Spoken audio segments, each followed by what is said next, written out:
Dr. Park worked with the focused intensity of someone who knew the survival of humanity might depend on her success. In the sphere's main engineering bay, she had assembled a modified quantum transmitter from components salvaged from the destroyed arrays. The key is matching the entity's quantum signature, she explained to Nikolai as she calibrated the device. It's not just manipulating quantum fields, it's creating entirely new field configurations that shouldn't be possible in our spacetime. Nikolai studied the readouts flowing across Park's workstation. The entity's quantum signature was unlike anything in human physics, complex, multidimensional, and constantly shifting. How do we encode a message in that? He asked. We don't encode a message. We encode concepts. Look at this pattern. She highlighted a section of the quantum data. This corresponds to the entity's interaction with our power collection systems. See how the field configuration changes when it encounters new technology. It's learning, and the learning process creates specific quantum patterns. Exactly. If we can generate similar patterns deliberately, we might be able to communicate basic concepts. Curiosity, understanding, even emotion. Dr. Chen joined them, carrying a portable scanner. I've been monitoring the entity's latest activities. It's completed its study of habitat Ring 12 and has moved on to the sphere's navigation systems. Navigation systems? Nikolai felt a chill. It's learning how we move through space. That's not the worst part. The quantum distortions around the consumed areas are showing signs of spatial manipulation. I think it's learning to create artificial wormholes. The implications were terrifying. If the entity could create wormholes, it could spread across the galaxy instantly. No star system would be safe. Lisa, we need that communicator now. Almost ready. But Nikolai, we're going to have to get very close to the entity to establish a connection. The quantum field interactions require proximity. How close? Within the affected zone. You'll have to go directly into the area it's consumed. Nikolai nodded grimly. He had expected as much. The entity seemed to respond only to direct contact with human technology. Remote communication was unlikely to work. I'll take maintenance pod 15, he decided. It's the most heavily shielded craft we have. Nikolai, you saw what happened to pod 7. Marcus protested. The entity drained it completely. Pod 7 wasn't equipped with quantum field generators. This time, I'll be carrying technology that might interest the entity more than my power systems. 30 minutes later, Nikolai was sealed inside pod 15, the modified quantum communicator occupying most of the craft's cargo bay. The device hummed with barely contained energy, its exotic field generators creating patterns that made the air shimmer. Pod 15 to emergency command. He spoke into his communicator. Beginning approach to the primary affected zone. Copy, pod 15. We're monitoring your telemetry. As Nikolai piloted the pod toward the entity's core activity area, he was struck by the visible changes to the sphere. Entire sections of the collection arrays had gone dark, their surfaces now rippling with strange, aurora-like patterns. The quantum distortions were strong enough to be seen with the naked eye. Entering the affected zone now, he reported. Immediately, the pod's power systems began fluctuating. But this time, the drain was different, more controlled, more curious. It was as if the entity was tasting the pod's energy rather than consuming it. Power levels dropping slowly, Nikolai reported. But the drain pattern is different from before. The entity is learning to be more subtle. Dr. Park's voice came through the communicator. It's sampling your systems rather than consuming them. Nikolai guided the pod deeper into the affected zone, following the strongest quantum distortions. What he saw there defied every principle of physics he understood. The space around the consumed collection arrays was folded. That was the only word that came close to describing it. The fabric of space-time itself had been manipulated into impossible geometries, creating structures that existed in more than 3 dimensions. Emergency command. Are you seeing this telemetry? We're seeing it, pod 15. But our instruments can't make sense of the readings. The entity has built something, some kind of multidimensional structure using the energy it consumed. Nikolai activated the quantum communicator. The device immediately began resonating with the entity's quantum signature, creating harmonics that seemed to bend the space around the pod. Communication device is active, he reported. I'm detecting response patterns from the entity. The response was immediate and overwhelming. Nikolai's consciousness was suddenly flooded with sensations that had no human equivalent. He experienced the universe from the entity's perspective, a vast, multidimensional tapestry where energy and matter were merely different expressions of the same fundamental forces. He saw the entity's history, eons of drifting through space, feeding on stellar energy to survive. It was ancient beyond human comprehension, one of the first forms of life to evolve in the universe. It had watched galaxies form and die, had fed on countless stars, had encountered hundreds of civilizations. But something was different about the Elner 9 sphere. Unlike the automated energy collection systems of other species, this one was inhabited. The entity was puzzled by creatures that chose to live inside their power source. "It's curious about us," Nikolai whispered, his voice barely audible over the communicator. "Nikolai, your vital signs are fluctuating wildly." Dr. Chen's voice was filled with concern. "What's happening?" I'm inside its memory. It's showing me what it's experienced." The visions continued. Nikolai saw star system after star system, each one eventually consumed entirely. But he also saw something the entity didn't understand: the pattern of energy usage within inhabited Dyson spheres. Where other species used their collected energy for expansion and exploration, humans had created something unique: a closed ecosystem that recycled and conserved energy. It doesn't understand our conservation ethic, Nikolai realized. Every other species it's encountered has used their energy to expand outward, eventually abandoning their Dyson spheres. We're the first to build a sustainable civilization inside one. The entity projected a concept that Nikolai interpreted as a question. Why do you remain when you could spread among the stars? Nikolai focused his thoughts, trying to project concepts the entity could understand. He thought about Earth, about the colonies, about humanity's desire to build something lasting rather than simply consuming resources and moving on. The entity responded with something like understanding, but also confusion. It had never encountered a species that chose sustainability over expansion. "Emergency command. I think I'm making progress." It's trying to understand our motivations. "Nikolai, we have a problem." Marcus's voice was urgent. "The entity's quantum distortions are approaching critical levels. If they continue to increase, they could destabilize the entire sphere." Nikolai felt the entity's attention shift, suddenly aware of the danger its presence posed to the sphere's inhabitants. The quantum structures it had built were indeed approaching critical instability. "It doesn't want to harm us," Nikolai realized. But its presence is disrupting the sphere's structural integrity. The entity projected a new concept: departure. It was preparing to leave, but the quantum structures it had built would collapse catastrophically when it withdrew its influence. "Emergency command. The entity wants to leave, but its departure will destroy the sphere. We need to find a way to safely dismantle the quantum structures it's created." "How long do we have?" Nikolai felt the entity's urgency. It couldn't maintain the quantum structures indefinitely, and their collapse would release enough energy to vaporize half the sphere. Maybe an hour before catastrophic failure. The evacuation fleet was still hours away from completing their work. Thousands of people would die when the quantum structures collapsed, unless they could find another solution. "There has to be another way." Nikolai spoke both to emergency command and to the entity simultaneously. The quantum communicator had created a three-way link between his consciousness, the entity, and the pod's communication systems. The entity responded with a complex concept that Nikolai struggled to interpret. It was offering to teach humanity how to safely harvest its quantum structures, knowledge that would advance human physics by thousands of years.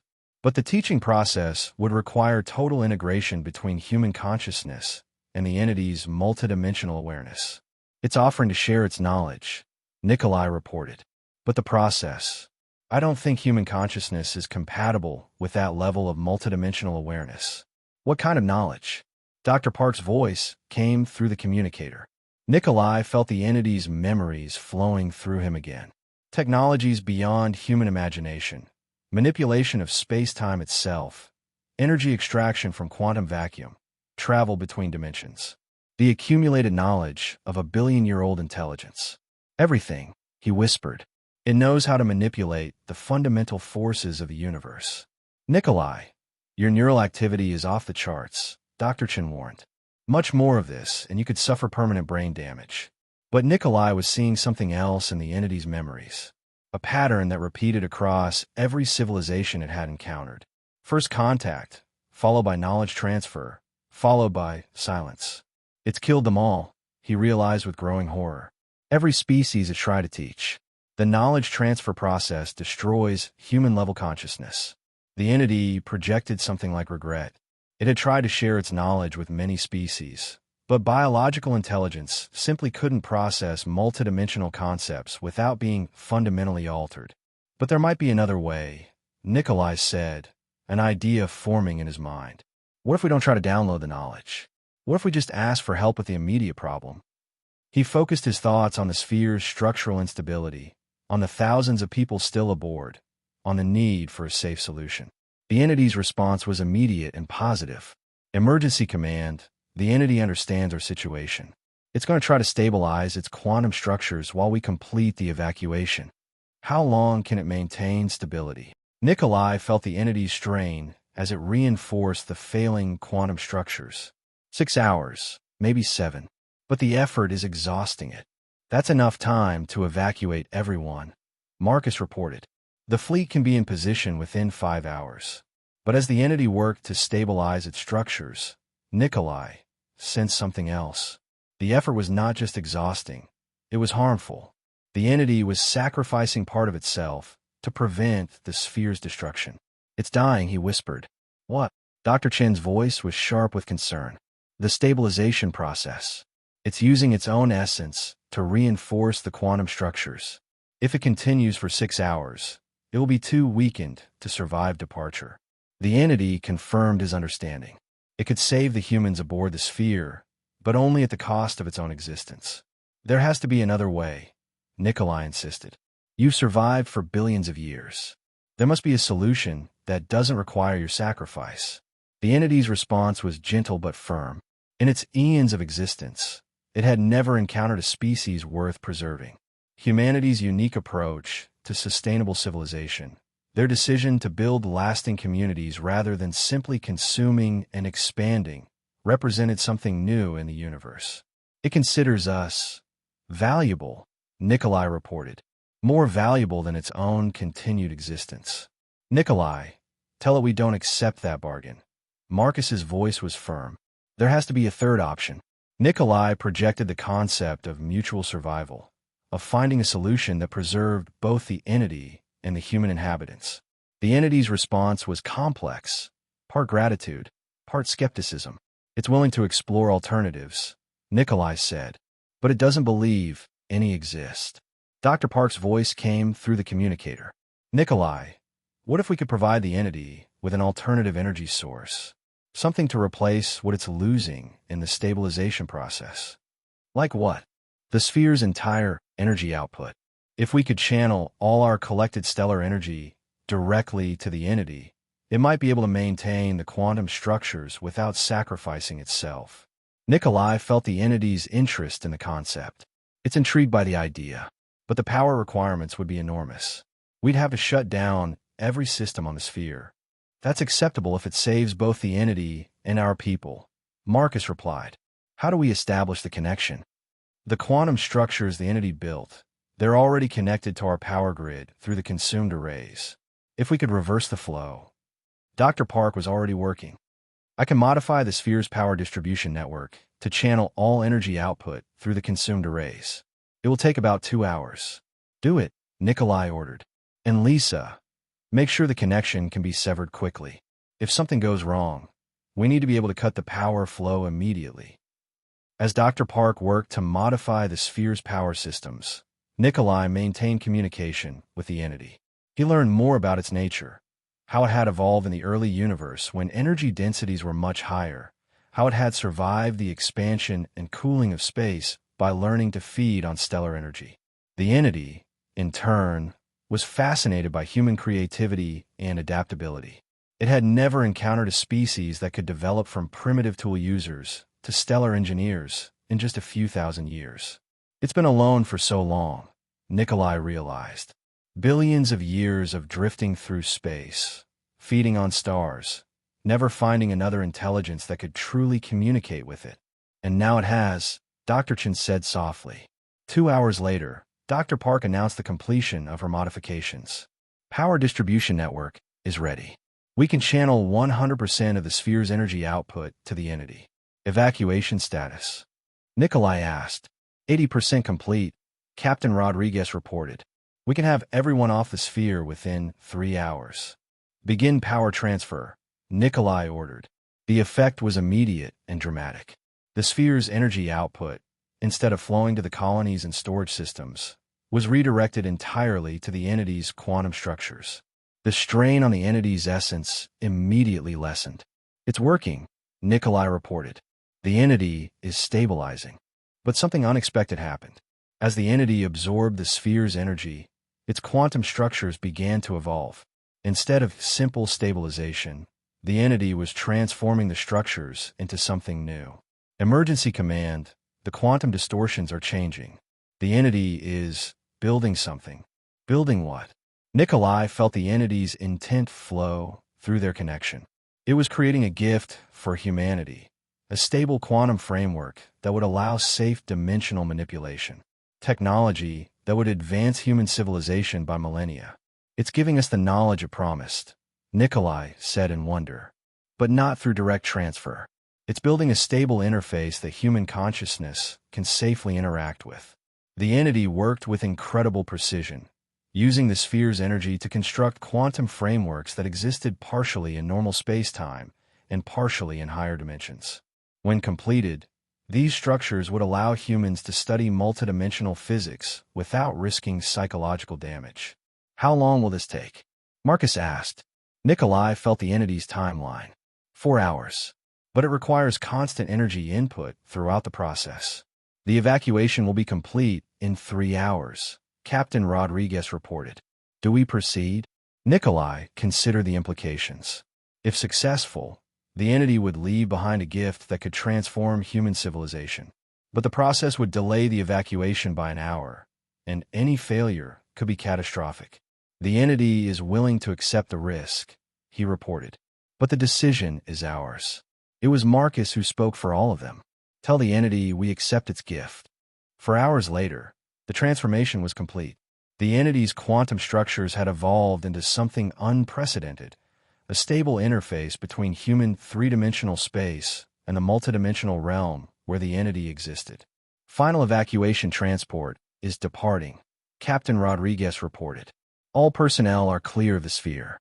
Nikolai found himself alone on the sphere except for the entity's vast presence. Through the quantum communicator, he could feel its satisfaction at the completion of its gift. The interface is stable, he reported to the evacuation fleet. The entity has created a permanent research facility that will allow safe study of multidimensional physics. Dr. Park's voice came through the communicator from the lead evacuation ship. The energy requirements to maintain the interface. Nikolai consulted with the entity. Minimal. The structures are self-sustaining now. They'll draw only what they need from the sphere's normal energy output. And the entity itself. That was the question Nikolai had been dreading. The entity's gift to humanity had required enormous energy expenditure. It was now too weakened to continue its journey through space. It's dying, he said quietly. The evacuation fleet fell silent. After a moment, Dr. Chen's voice came through the communicator. Isn't there anything we can do? Nikolai felt the entity's gentle refusal.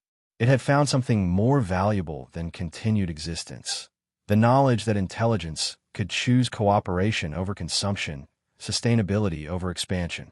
Humanity's approach to civilization had given the entity hope for the future of the universe. It doesn't want to be saved, Nikolai reported. It considers this a completion, not a death. But the entity had one final gift. As its multidimensional essence began to dissipate, it projected a complete star map showing every location it had visited in its billion-year journey. Hundreds of star systems, many of them with the remains of civilizations that had built their own energy collection systems. It's showing us where we can find the ruins of other species, Nikolai said in wonder. Archaeological sites spanning the entire galaxy. The entity's final communication was a complex concept that Nikolai interpreted as hope. Humanity would use the knowledge responsibly, would spread throughout the galaxy, not as conquerors, but as gardeners, nurturing life wherever they found it. As the entity's presence faded, the quantum structures it had built began to resonate with their own stable harmonics. The interface was complete and functional. Emergency command, the entity is gone, Nikolai reported. But its gift remains. The return to the sphere took place over the following weeks. The quantum interface the entity had created proved to be even more valuable than initially realized. It was not just a research tool. It was a window into the fundamental nature of reality itself. Dr. Park led the first research team to study the interface. "It's incredible," she reported to the assembled scientists. "The entity has created structures that exist in 11 dimensions simultaneously. We can observe quantum processes that were purely theoretical before." "Applications?" Nikolai asked. "Unlimited. Faster than light communication, dimensional energy storage, possibly even time manipulation. The entity has given us the keys to understanding the universe itself. But perhaps more importantly, the entity had given humanity a new perspective on their place in the cosmos. The star map it had provided showed hundreds of dead civilizations, species that had built great energy collection systems only to consume themselves into extinction. "We're different," Dr. Chen observed as they studied the galactic map. Every other species the entity encountered followed the same pattern: expand, consume, collapse. We're the first to choose sustainability, which makes us the first with a real chance of long-term survival, Nikolai added. The Elner 9 sphere was rebuilt and improved, incorporating insights from the entity's quantum interface. Its energy output was more efficient than ever, but more importantly, its design philosophy had changed. Instead of maximum energy extraction, the new sphere focused on sustainable long-term operation. Nikolai often stood in the observation deck of the rebuilt habitat rings, looking out at the star that fed their civilization. Sometimes, when the quantum interface was active, he could almost sense the entity's presence in the multidimensional structures it had left behind. The entity was gone, but its legacy lived on in every discovery humanity made, every new star system they explored with wisdom rather than greed. It had taught them that intelligence was not about consumption. It was about understanding. And in the depths of space, other ancient entities took notice. For the first time in the universe's history, a young species had earned the respect and sacrifice of one of the cosmos's oldest intelligences. Humanity was no longer alone among the stars. They had proven themselves worthy of the universe's deepest secrets. 5 years after first contact, Dr. Nikolai Petrov, now director of multidimensional research for the Elner 9 facility, stood before the quantum interface that had become humanity's window into the deeper structures of reality. The device hummed with subtle harmonics that seemed to resonate in dimensions beyond human perception. "Status report, Dr. Park," he asked. Lisa Park, now bearing the title of Chief Quantum Interface Specialist, consulted her advanced sensors. "All dimensional matrices stable. The interface has been operational for 1,827 consecutive days without any fluctuations. And our deep space survey results?" "Remarkable," she replied, calling up a holographic display of the galaxy. Hundreds of star systems glowed with different color markers. "We've confirmed 17 dead Dyson sphere sites using the entity's star map. Each one shows the same pattern: initial construction, rapid expansion, then sudden energy cessation. Any signs of survivors? None at the sphere sites themselves. But," Dr. Park highlighted 3 distant star systems. "We're detecting organized radio signals from these locations. Civilizations that apparently learned to choose sustainability before it was too late." Nikolai smiled. Humanity was not unique after all, just rare. The entity's sacrifice had been worthwhile beyond measure. Dr. Sarah Chun joined them, carrying reports from the colonial worlds. "The new sustainable energy protocols are being implemented across all 13 colonies. Power consumption has dropped 40% while quality of life indices have actually improved. The efficiency gains from the entity's quantum principles." "Exactly. We're learning to do more with less, just like the entity hoped we would." As they spoke, a priority communication arrived from Earth. The holographic face of Director Amanda Singh, head of the Solar System Development Council, appeared before them. Nikolai, we have news. The quantum telescopes have detected something extraordinary. Another entity? No, another Dyson sphere. But this one is different. It's functioning exactly like ours. Inhabited, sustainable, designed for long-term civilization rather than resource extraction.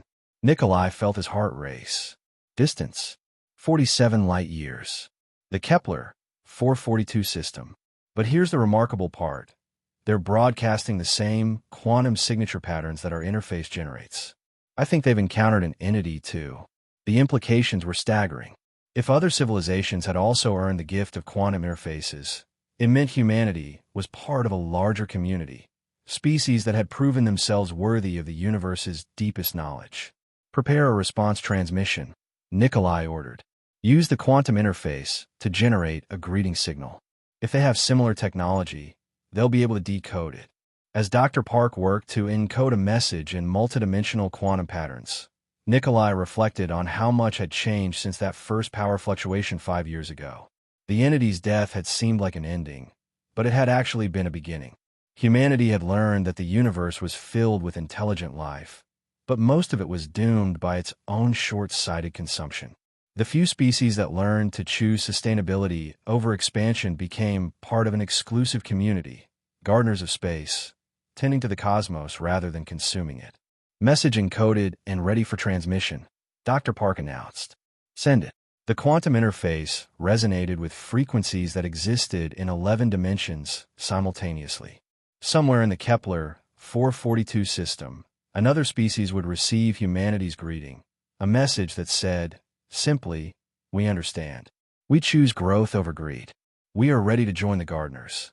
As the message propagated through dimensions beyond human perception, Nikolai thought about the entity that had made it all possible. Its billion-year journey through space had finally found its purpose, creating connections between the rare intelligences that could think beyond their own immediate needs. The universe was vast and often hostile, but it was also filled with opportunities for those wise enough to choose cooperation over conquest.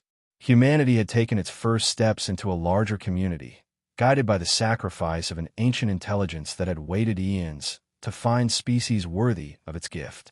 In the quantum interface's multidimensional harmonics, Nikolai sometimes thought he could still sense the entity's presence, not alive, but not entirely gone either. Its consciousness had been transformed into something new, woven into the very fabric of the interfaces it had created across the galaxy. The entity had achieved a form of immortality, living on in every discovery made possible by its gifts, in every sustainable choice made by the species it had touched. It had become part of the universe's memory, ensuring that the lessons of cooperation and wisdom would never be lost. As response signals began arriving from other quantum interface sites across the galaxy, humanity realized they were joining something magnificent, a network of civilizations that had earned the right to tend the stars themselves. The entity's greatest gift had not been advanced technology. It had been the knowledge that intelligence, when properly applied, could transform the universe itself. And in the depths of space, other ancient entities watched and waited, hoping that more young species would prove themselves worthy of joining the gardeners of the cosmos. The universe was patient. It had waited 14 billion years for intelligence to evolve. It could wait a little longer for wisdom to follow. But thanks to an ancient entity's sacrifice around a star called Elner 9, that wait was growing shorter with each passing year.